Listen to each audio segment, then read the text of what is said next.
jaunes de Montsolémine occupent le terrain à proximité de la RCEA, la route Centre-Europe-Atlantique, une des plus fréquentées de France. Je suis artisan métallier forgeron, donc je travaille à mon compte, je suis en individuel, donc moi je peux me permettre de prendre du temps. Il y a tout ce qu'il faut pour s'approvisionner, il y a du café, pas d'alcool bien sûr, et il y a beaucoup de gens qui nous apportent des croissants, qui nous apportent des gâteaux, confectionnés par leurs soins.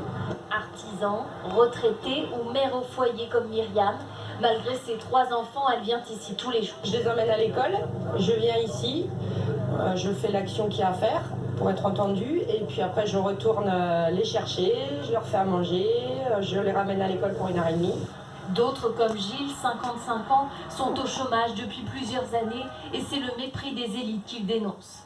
Moi, j'ai pas demandé à être mis dehors quand j'ai fait 32 ans dans la même entreprise. Alors qu'ils disent pas des gens comme nous que nous profitons du chômage, c'est pas vrai. Ici à Montceau-les-Mines, le taux de chômage est de 22%, 2 fois plus que la moyenne nationale. Beaucoup l'affirment déjà, un moratoire sur les prix des carburants ne suffira pas. On en a rien à foutre, on peut pas se payer un Noël décent, donc qu'on le fasse ici avec tout le monde qui est solidaire ici ou chez nous avec rien sur l'assiette, voilà. Ils auront une vie de merde, nos enfants, nos petits-enfants, si ça continue comme ça. Dans l'attente de mesures concrètes sur le pouvoir d'achat, les Gilets jaunes de Montceau-les-Mines poursuivent la mobilisation. Céline Blancpain est aussi en direct avec nous à Montceau-les-Mines. Céline, les Gilets jaunes qui étaient autour de vous restent déterminés à continuer alors qu'il est? Oui, je suis sur un barrage ici où les Gilets jaunes sont mobilisés depuis 3 semaines. Je suis avec Elsa, 33 ans, mère de famille, traductrice. Quelle est votre réaction aux annonces du Premier ministre? Alors nous avons minutieusement écouté le discours du Premier ministre et nous avons l'impression qu'il entend notre colère mais qu'il ne la comprend pas tout à fait.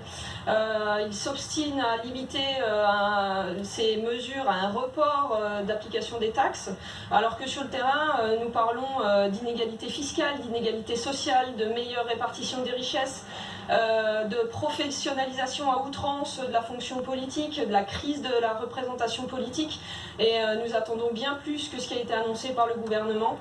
Nous continuerons bien entendu à rester mobilisés et nous voterons la suite du mouvement en AG demain pour voir démocratiquement ce que les gens pensent de tout ça. Et ici, je précise qu'à Montceau-les-Mines, les Gilets jaunes, beaucoup appellent toujours à manifester samedi prochain. Merci beaucoup Céline. Donc en tout cas, une réponse du gouvernement, la première des revendications des Gilets jaunes, ces fameuses taxes sur les carburants, suspendues, ce ne sera pas forcément rétabli dans 6 mois, il y aura une réflexion d'ici là, a dit le Premier ministre. Et puis d'autres revendications se sont greffées depuis quelques semaines, depuis quelques jours d'ailleurs, celle des lycéens qui réclament l'abandon de Parcoursup ou l'abandon de la réforme du bac. Près de 200 établissements étaient bloqués hier, ça continuait ce matin, le point avec nos correspondants et Charlotte Casanova. Scooter cassé, vélo perché, policiers aux aguets, 2e journée de mobilisation pour les lycéens niçois. Après les violences d'hier, la majorité appelle au calme aujourd'hui. Dans mon lycée spécialement, Estienne d'Or, il y a eu des caisses qui vont coûter très très cher à l'établissement et c'est vraiment inadmissible. J'ai peur pour la sécurité des élèves parce que certains éléments les poussent à faire n'importe quoi et on a beau essayer de faire le maximum, on n'est pas à l'abri d'un accident, il faut essayer de les raisonner. Pas d'accalmie ce matin à Blagnac, en Haute-Garonne. Une poubelle incendiée entraîne la destruction de la façade de ce lycée. Des violences également à Lyon, comme vous pouvez le voir sur ces images. Bien plus calme, la mobilisation à Tours. Non à Parcoursup, non au changement de filière, non encore à la création du service national universel. Les lycéens sont déterminés. Être triés sur des fichiers informatiques, on trouve ça pas correct, on aimerait avoir plus de chances de pouvoir faire nos preuves, mais sans passer par un dossier informatique, quoi. On est là pour nous, pour choisir notre avenir, on n'est pas là pour les gilets jaunes ou quoi que ce soit, ça n'a rien à voir. À Marseille, en revanche, ils veulent s'accrocher à ce symbole du gilet jaune. Leurs revendications ne sont pas nouvelles. Dès l'année dernière, ils ont tenté de se mobiliser sans succès. Aujourd'hui, ils croient en l'effet de masse. On va se mélanger avec les gilets jaunes pour se rassembler et que notre voix ait plus d'impact. Le mouvement devrait se poursuivre dans les jours à venir. Des représentants lycéens ont toutefois prévenu, si les violences persistent, ils arrêteront. Je reviens une nouvelle fois aux Gilets jaunes eux-mêmes. Tout à l'heure, on évoquait le blocage des dépôts pétroliers de Brest et de Lorient qui continuait ce matin.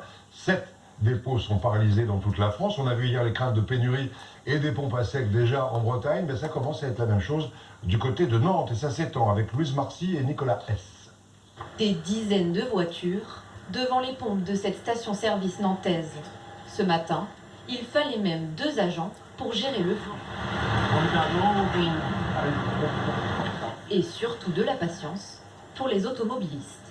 Ça fait un quart d'heure. Un quart d'heure? Ouais, à peu près. Donc non, ça reste correct. Mais il faut bien les travailler, donc on attend. Je suis passé hier soir, c'était fermé. J'ai vu que c'était ouvert ce matin, donc j'ai profité.